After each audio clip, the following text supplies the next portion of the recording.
nagyon jól érzem magam, nagyon pozitív energiákat érzek, tényleg így mindenki nyüzsög, meg látszik, hogy csillognak a szemek, úgyhogy nagyon jó kis hely.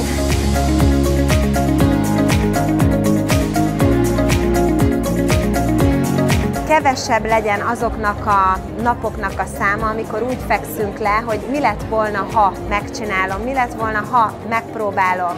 Valósítsuk meg, próbáljuk meg, hiszen bennünk van a lehetőség, bennünk van az a fantasztikus nő, aki erre képes.